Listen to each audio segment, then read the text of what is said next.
जय मसीह आप सबको प्रभु यीशु मसीह के नाम में। आइए आज हम परमेश्वर के वचन को देखते हैं। तो सबसे पहले मैं आपको बताना चाहती हूँ कि अंतिम दिनों में कठिन समय आएंगे। मेरे प्रियो, परमेश्वर कहते हैं कि अंतिम दिनों में कठिन समय आएंगे। आप देखते होंगे, आप बहुत सारे न्यूज़ देखे होंगे, न्यूज़ में भी बता रहा है, ऐसे ऐसा प्रॉब्लम को बता रहा है ना। ये एक हमारे लिए साइन है, प्रभु यीशु मसीह का ओर से साइन है कि आप जाने कि अंतिम दिन जो है आने वाला है। अभी आपको प्रचारक भी बहुत मिलेंगे, अभी आपको काउंसलिंग करने वाले भी बहुत मिलेंगे, क्योंकि अंतिम का समय आने वाला है मेरे प्रियो। इसलिए आपको क्या करना है, परमेश्वर के वचन को एक्सेप्ट करना है, परमेश्वर के वचन को आपको लेना है। हर दिन आपको आत्मिक भोजन को आपको खाना है। आमीन। और मैं सबसे पहले आपको मुनु सोब्रो यूट्यूब चैनल में आप सभी लोग आए हैं देखने के लिए। आप जितने भी लोग मुनु सोब्रो यूट्यूब चैनल में आकर परमेश्वर के वचन को देखने जा रहे हैं, पिता परमेश्वर आप लोग के जीवन में आशीष करे। मैं तो आप लोग को नहीं जानता, आप लोग का नाम भी नहीं जानता, लेकिन परमेश्वर आप लोग का नाम जानता है। आप लोग अगर आकर एक वचन भी अगर रिसीव करते अपने मन में, तो पिता परमेश्वर आपके लिए द्वार खोल देता है। आमीन। तो आइए आज हम परमेश्वर के वचन को सीखते हैं। तो आज मैं आप लोग को बोलना चाहती हूँ कि अंतिम दिनों में कठिन समय आएंगे। देखिए मेरे प्रियो, अंतिम दिनों में कठिन समय आएंगे और आ भी रहा है। आप विश्वास भी कर सकते हैं, आपको दिखाई भी दे रहा है। ऐसे ऐसे पृथ्वी में होंगे, ऐसे ऐसे प्रभु के दास लोग के ऊपर भी अत्याचार होंगे, ऐसे ऐसे प्रचारक के ऊपर में भी लोग निंदा करेंगे, लोग उनके नाम को खराब करेंगे, लोग उसे बदनाम करेंगे। ये अंतिम समय में ऐसा होगा। लेकिन फिर भी प्रभु यीशु ने कहा कि अगर आपका विश्वास राई के दाने का भी बराबर क्यों ना हो, मैं आपको उठाऊंगा।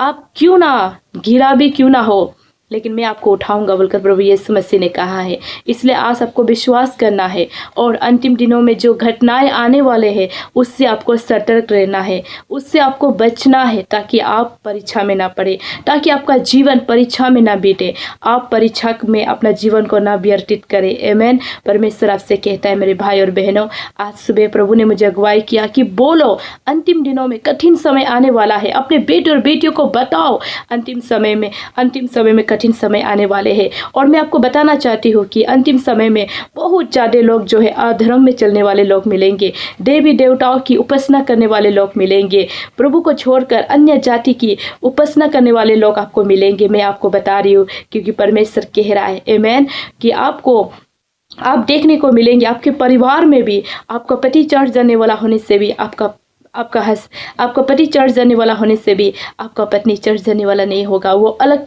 उपासना में डूब जाएंगे। और अंतिम समय में ऐसा जादू टोना, ऐसा अनेक चीज़ भी आएंगे जो आप सोच भी नहीं सकते। इसलिए आज प्रभु बता रहे हैं मेरे भाई और बहनों, आपको और मुझे प्रभु बता रहे हैं कि अंतिम दिनों में ऐसे चीज़ होंगे जो स्वार्थी लोग हो जाएंगे, जो सेल्फिश हो जाएंगे, जो पहले आपको जानते थे वो लोग अभी आपको नहीं जानने जैसा करेंगे, स्वार्थी लोग मिलेंगे आपको।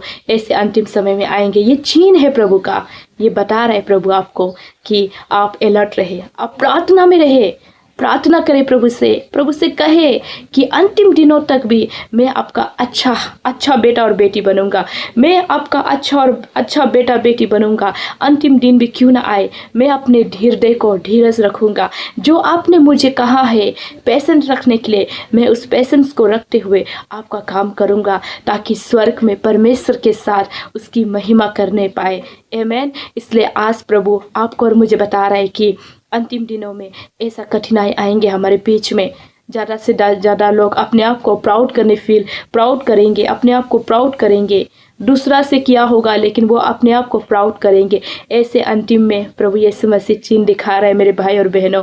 इसलिए अभी आपको क्या करना है, परमेश्वर के वचन को लेना है, प्रभु में बढ़ना है और परमेश्वर के वचन में बढ़ना है। और अंतिम समय में जो चीज़ आ रहा है उससे आपको अलर्ट रहना है, उससे आपको बचना है। आपको किसी से झगड़ा नहीं करना है, किसी से लड़ना नहीं है, लेकिन आपको क्या करने के लिए प्रभु यीशु ने बोला है, आपको प्रभु का वचन को फैलाने के लिए बोला है, प्रभु का वचन को, प्रभु का सुसमाचार को बताने के लिए बोला है प्रभु यीशु ने। आप जितना प्रभु का वचन को बांटोगे, जितना एक दूसरे को परमेश्वर के वचन को शेयर करोगे, उतना आपका स्वर्ग में आज से आपका नाम को लिखने जा रहा है। आमीन। इसलिए आज आपको क्या करना है, दूसरे की बातों को ध्यान नहीं देना है। आज आपको क्या करना है, परमेश्वर के वचन में मगन रहना रहना है, परमेश्वर के वचन में बढ़ते रहना है और अंतिम दिनों में जो आने वाला है उससे आपको अलर्ट रहना है। आज आप ये मत सोचिए कि एक साधारण सा लड़की ये बात को बता रहा है, लेकिन आप अगर आत्मा में होकर अगर इस बात को जानने के लिए कोशिश करेगा तो परमेश्वर का आत्मा आपको बता रहा है, आप विश्वास करोगे। आमीन। इसलिए आज परमेश्वर के वचन को सुन के अनसुना ना करें, परमेश्वर की बातों को सुनकर अनसुना ना करें। प्रभु आने वाला है, जल्द ही आएगा प्रभु यीशु मसीह, और ये समय प्रभु हम लोग को जो दे रहा है, अभी भी हम लोग को प्रभु यीशु मसीह सेल्फिश नहीं होने के लिए दे रहा है, अभी भी अपने आप को प्राउड नहीं करने के लिए प्रभु यीशु मसीह दे रहा है। प्रभु यीशु मसीह ने अपने आप को प्राउड नहीं किया, प्रभु यीशु मसीह ने अपने पिता को बोला है कि पिता ने मुझे भेजा है ताकि ये लोगों का आत्मा बचा सके। पिता ने मुझे भेजा है बोलकर प्रभु यीशु ने कहा है। उसने ये नहीं बोला कि मैं खुद आकर आप लोग का जीवन बचा रहा हूँ बोलकर, नहीं, उसने अपने पिता को सारा क्रेडिट अपने पिता को उसने दिया है। तो आज हमें क्या करना है, आज हमने अगर कुछ किया भी है, लेकिन कुछ किया है और ठीक भी होता है, तो हमें प्राउड नहीं करना है कि मेरा वजह से ठीक हुआ है, मैं ही करता हूँ और मेरा वजह से सब कुछ हुआ है। ये नहीं बोलना है, आपको बोलना है कि मेरे पिता की वजह से हुआ है। मैं सारा क्रेडिट, मैं सारा चीज़ मेरे पिता, स्वर्ग पिता यीशु मसीह को देता हूँ कहना है। इसलिए अंतिम समय में ऐसे कठिनाई आएंगे, आप इससे बचना है। प्रभु यीशु मसीह आप सभी से कह रहा है। आज सुबह प्रभु ने अगुवाई किया। पिता परमेश्वर आप सभी के जीवन में आशीष करे। God bless you.